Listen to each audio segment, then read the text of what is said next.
Namaste and welcome to day 28 of our 30 days of yoga challenge. So we've reached the 7th chakra, the crown chakra, Saswara. This is the ultimate kind of the spiritual chakras. The idea or the sense behind it is that we are spiritual beings having a human existence, that really this particular energy center is about connecting or kind of developing on a spiritual level, or connecting with our spiritual selves, and that search for meaning. So this particular chakra is the if you're kind of involved in meditation, or you have meditation as part of your kind of practice or interested in it, we're thinking about this this chakra. I mean, we'll connect with other chakras as well, but when you're sitting for meditation, you're obviously very focused or within your mind, but you need your comfortable seat. So we would work towards full lotus for sitting comfortably. This is, I'm not sure if my Buddha is sitting in, yes, so my Buddha is sitting in full lotus. So when you see kind of images of people meditating and then being up here, they're very much still into their bodies, nice and open, nice and comfortable. So we're going to just kind of do a little bit of preparatory work to open up and move towards full lotus, or just a kind of variations of, see what you can do. So first of all, we're going to take hold. So we have the legs outstretched, Dandasana. We're going to take the right leg in, and we're going to just kind of circle around the ankle. So you can take hold of the foot, take hold of the toes, and just kind of circle. So this is about warming through the ankles. Get that fluidity, flexibility here. Don't worry about how far you can go with this. This is all kind of preparation for. I mean, in real terms, people sit in many different ways for meditation, but we're just going to look and move towards lotus and full, half lotus and full lotus. Okay, so ankles, and then we're coming to Hindulasana. So this is baby cradle pose. So you may possibly be able to come to this. So your knee is hooking into the elbow crease, and the foot is hooking into the other elbow. If it's not possible, you might find that you're more holding the foot. Okay, so wherever you're coming, you are just kind of hugging the knee and rocking side to side. So not just for no reason, getting into the hips, getting into the knees, and still the flexibility around the ankles. Okay, breathing. What we're going to do now is you're going to see if after a little bit of warming, you can place the foot to the kind of crease of your extended leg. Okay, you might find you're here. This might be as far as it will go. We're just kind of seeing, we're just exploring what we're working with. You might find you can, the knee will come down a little. We're not forcing, we're just seeing what we can do. So if you're comfortable in this position, you've got your other leg extended, you're going to flex that foot, let the knee turn up, and we're going to fold forwards from here. So you can come up and fold forwards. But if this is really uncomfortable or not happening, you're going to come to Janu Shirshasana, and you're going to take this foot to the inside of the thigh and do the same. So folding forwards. You're either in a half lotus type position, or you're in your Janu Shirshasana type position. Okay, so you're just going to fold forwards. Your hands can rest where they're comfortable too. We're just going to take a few breaths. So either way, you're opening around the hips, so whether you're in Janu Shirshasana or half lotus. If you're in half lotus, you're working a little bit stronger into the ankles and into the knee. Okay, but no pain, please. Change the position if it's not comfortable. Okay, breathing. So feel beautiful hamstring stretch, and a stretch into the spine as well with this forward fold, and then coming up to sitting up. Okay, so we'll do the other side. So we're going to let that leg extend out, bring the other leg in. circling the ankles or rotating the ankles first of all. Okay, so one way, the other, whichever feels, oh well, just to get there. Popping and cracking there might be, but really taking big juicy circles. There's a lot of flexibility around the ankles, the knees, the hips, and the spine actually as well in full lotus. Okay, and then into Hindulasana, so your baby cradle pose or variation, so you can hold the foot, remember, if that feels more comfortable. So rocking, and we're getting into the hip joint, we're getting we'll got a little bit of movement opening through the knee, and then into the ankle as well. And then exactly the same, you might find one knee or hip or leg more open than the other. So the possibility to come to a half lotus, so that's Ardha Padmasana, or coming to your Janu Shirshasana. Okay, so you're either here or you're here, again, whichever is more comfortable for you. Let your other foot or leg kind of turn up, just so it's not flopping out. Breathing up, lengthen the spine, because I can really feel this in my back a little. So you need to fold forwards and create that length. So you don't want to be here. You want to kind of lift up, almost as someone's drawing you up and out of your waist, and then folding forwards, and then you've got better length, and it's kind of better for your spine. Or you can feel that stretch a little better. Okay, remember, you're just coming to as deep into it as is available. Breathing.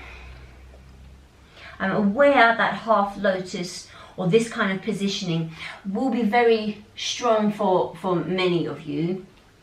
You'll find some people are just naturally going to be able to do this without any practice. Just some people are going to be kind of flexible in these places.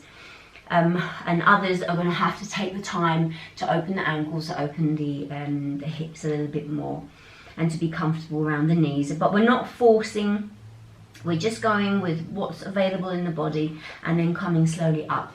But then on the other hand, you have been practicing yoga for 28 days now, so you might all be able to do it miraculously, and it's fine. But just don't worry if you can't. We'll leave that or remove that leg, and we're going to come back to the first leg, and what we're going to do is, now we've warmed up both sides, or focus a little on both sides, we're going to see how we do to come into half lotus. Okay, so we'll give you alternatives. You can take hold of this foot and bring the top of the foot comes into the kind of groin crease.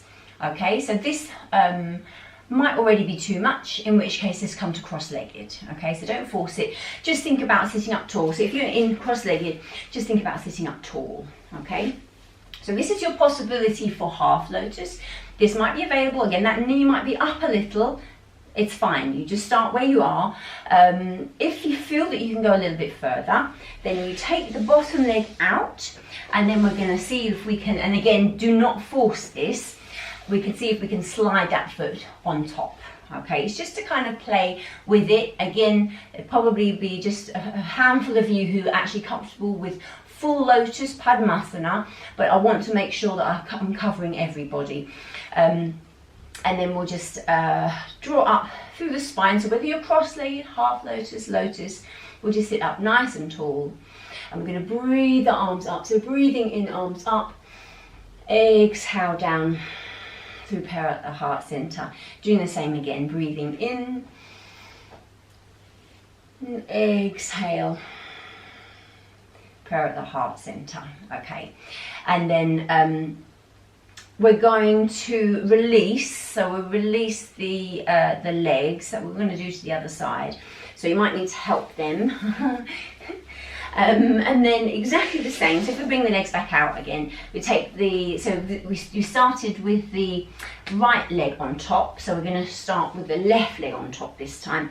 So the possibility that you'll be able to come to half lotus. So there's always a little bit of a bias. You'll always find, actually, because I've warmed up both sides, this feels fine to me today, but usually I'm quite biased with the other leg kind of leading. I'm just much more comfortable with the other leg on top. But because we've looked at the hips and the knees and the ankles, I actually feel quite comfortable today. So the preparation is key. If it's not available, you're just going to come to any kind of cross-legged position, but the other way to the first side. Okay. Again, possibly is available. You want to take that leg out first of all, and then think about sliding that back on top. Okay. So again, wherever you are, cross-legged, half lotus, full lotus, we want to sit up tall, and this is where you can feel it in the spine. It actually does involve quite a lot of kind of comfort in the spine to sit tall within this. We're going to breathe, actually let's go the other way. So we're going to breathe the arms up and out. Exhalation coming through, so breathing the arms up through the center. Exhaling.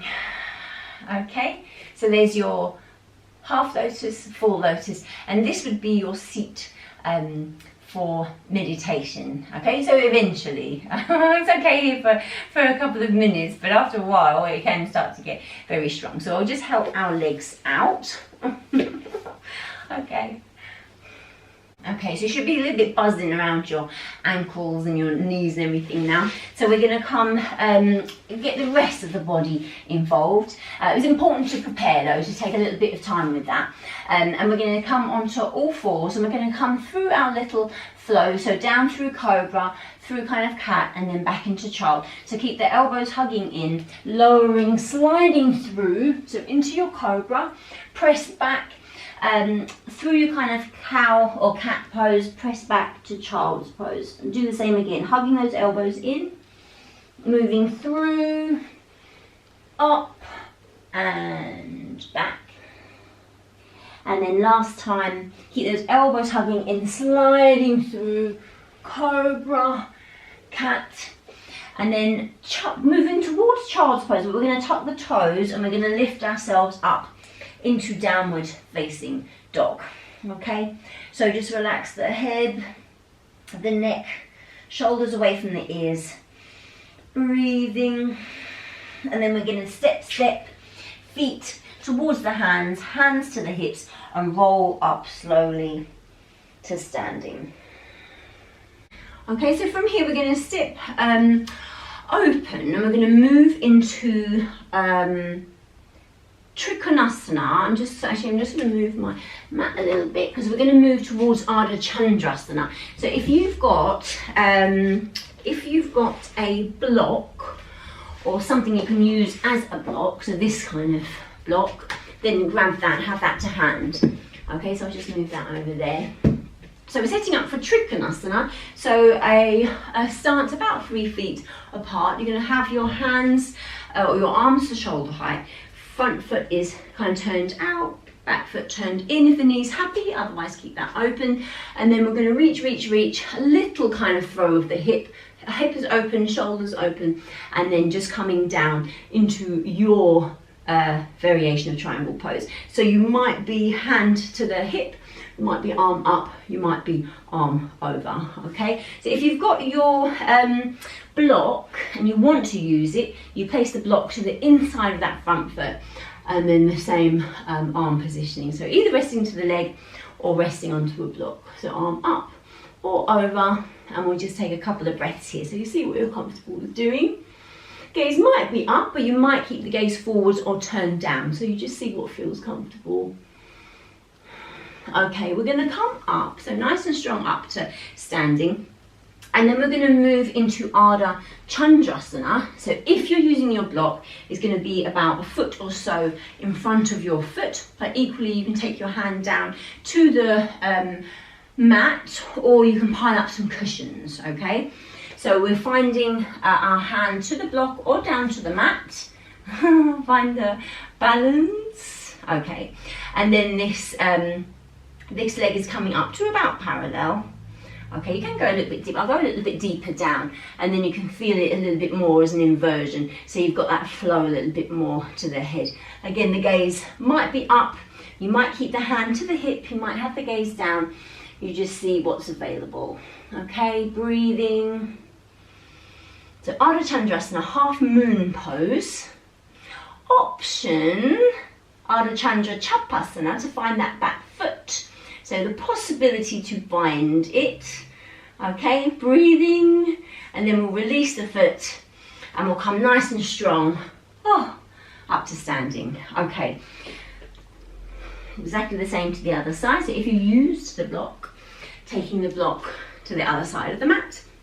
We'll do Trikonasana first of all, so that your front leg is turned out, back foot is in, arms to shoulder height. So you're not turning like this, you're keeping kind of on this same plane. So you're reaching.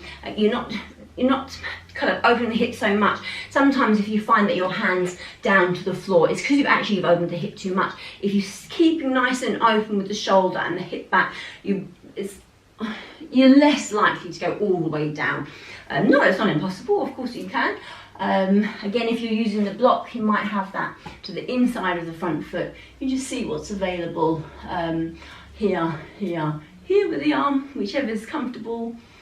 And gaze, again, holding the head in a comfortable position. So you should feel really nice stretch along the side body, reaching with that arm if it's over. Okay, and then strong through the core, coming up to standing, and then we're going to move into Arda Chandrasana. So moving that block along. You can have it on the high setting or just have it on the lower setting, so you can feel the inversion a little bit more within the pose. So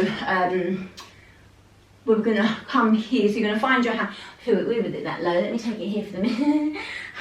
So the hand to the block, open through the hip, open through the shoulder. So again, so try not to turn down if you can help it. Kind of stacked through the shoulders.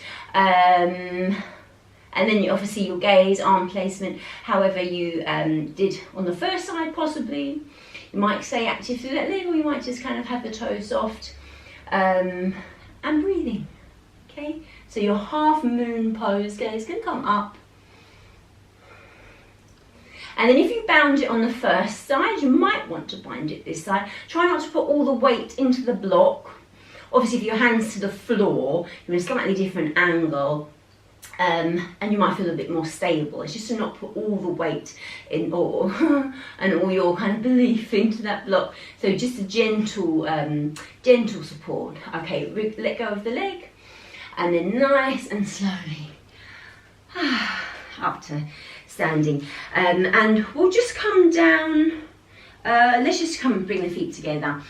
We just bring the hands throughout the heart center. Come onto the toes, nice and slowly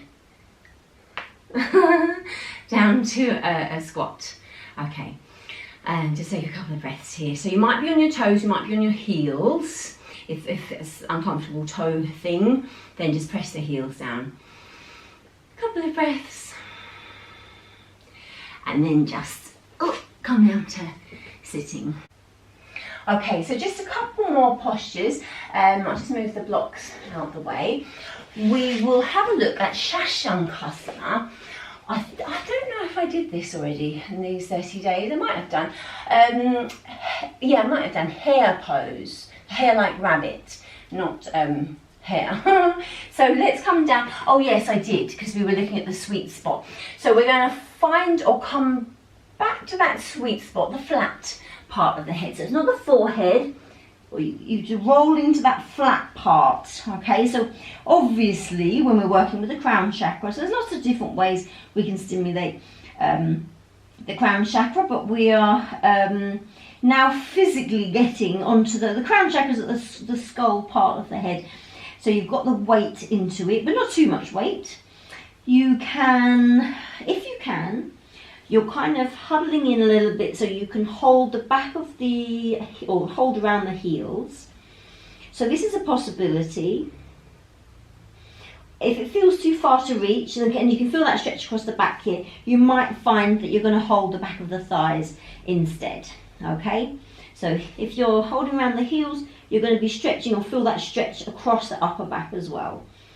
Let's just take a couple of breaths here. And you might not like or feel comfortable with this kind of head down position, so you can always just come to child's pose if you prefer, or move into child's pose when you wish. Okay, release the hands by the sides, untuck the toes. Let's just take a moment resting on the forehead rather than the top of the head. So let the arms be comfortable. You can just take them by the sides. Okay, it is an inversion obviously, so you might feel that little bit of kind of rush, you know, that's why you want to come up nice and slowly. I am going to offer you can come back to hare pose. Yeah, you probably can feel that all tingling now around the top of the head, so that's what we're doing. We're kind of getting that stimulation around the crown of the head. I'm going to have a look at a little bit of a progression. So we have looked at dolphin pose, and in dolphin we keep the head off the mat, but I want us to take the same position as dolphin but have the head, so that sweet spot, onto the mat. Okay, so I'm going to do this with you. You might want to watch it first and then kind of rewind it if you're unsure, but you're going to come forearms down, forearm distance, so hold the elbows, then clasp the hands. You might keep the hands clasped, or you might open them out like palms. Okay, see which feels more comfortable. I'm going to rest the top of my head down to the mat. I'm going to tuck myself in first. I'm going to rest I've got my hair in the way now.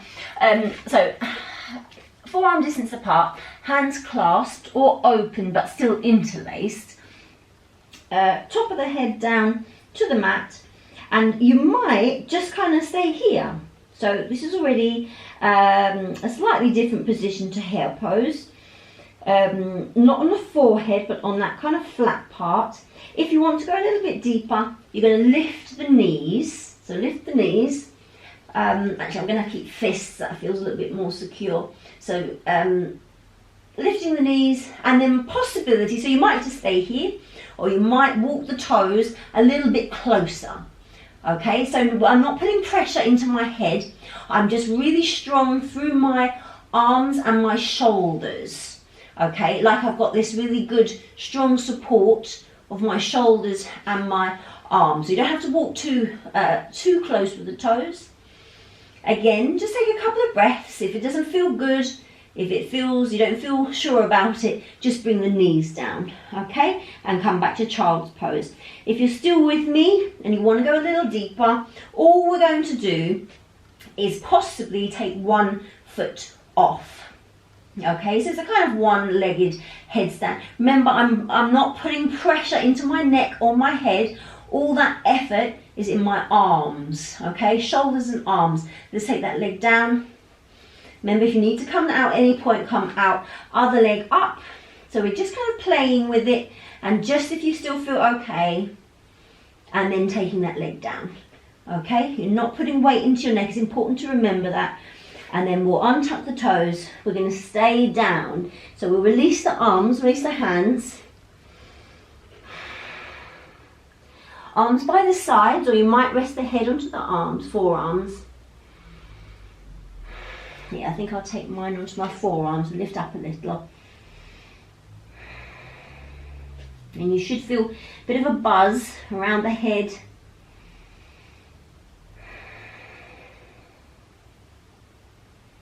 Okay. Now we were upside down for quite a while there, so you need to take a little bit of time to readjust. So maybe stack the hands a little, stack the fists.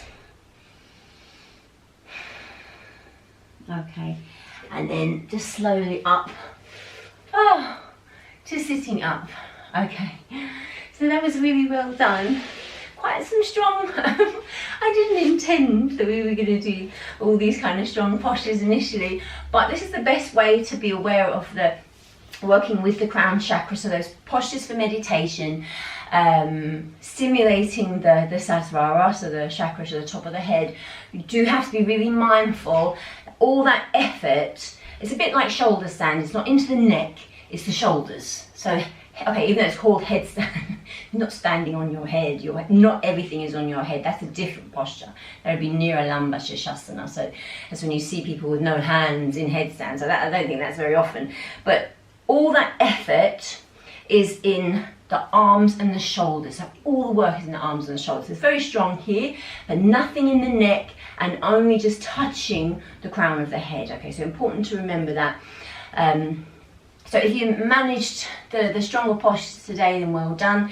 If you're brand new to some of these asanas, some of these yoga postures, then this is your first step. And remember, you can repeat these videos. They're here for you to use as and when you're able.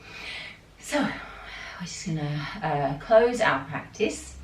So let's just take our hands to a Gyan Mudra, so your thumb, first finger to touch. Let's just take a little bit of a stretch. So take the head to one side, come back to center, over to the other side, so it doesn't matter which way. Come back to center. Drop the chin towards the chest. Feel that beautiful stretch in the back of the neck. Come back to center. You're going to turn the head so you're over the right shoulder. Back to center. Over the left shoulder. And back to center. Okay, so let's just close the eyes. Let's turn our mind's eye to the crown of the head. So let your awareness, so your eyes are closed, but you're turning your inner eye, your mind's eye. Focus, settle the awareness to the crown of the head. And I want you to imagine a white light here. So just get the kind of buzz, get the vibe around the top of the head. If you can imagine a lotus flower, a white lotus flower maybe. You can imagine that kind of nestling around here, maybe slightly above, maybe resting on. But just turn that inner awareness to the top of the head, crown of the head, crown chakra.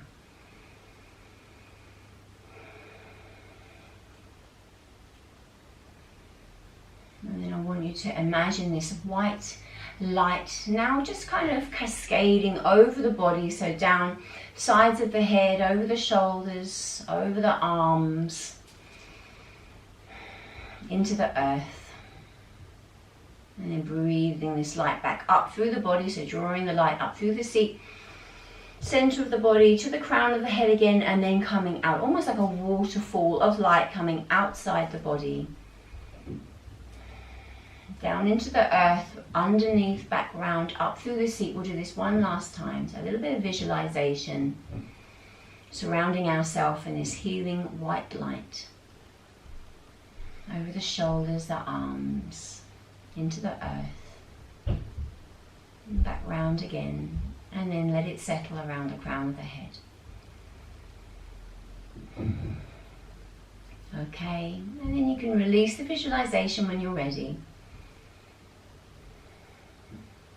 Might even feel a little kind of tingling around the crown of the head as you're imagining or visualizing. And then we'll bring the hands to the heart center, so you can open the eyes if you feel ready to, or you can keep them closed. And then we're just going to close this practice. Bring the thumbs to the brow center, to the lips, to the heart. Namaste. Okay, so thank you very much for joining me. I hope you enjoyed that. That's the kind of culmination of our 7 days of looking at the chakras. So we've gone through the 7 main chakras now. Obviously these are just short sequences, a little bit of an introduction. We've got 2 more days left of our 30 days of yoga challenge, so you're really almost there. So thank you very much for joining me again today, and I look forward to seeing you tomorrow. Thank you.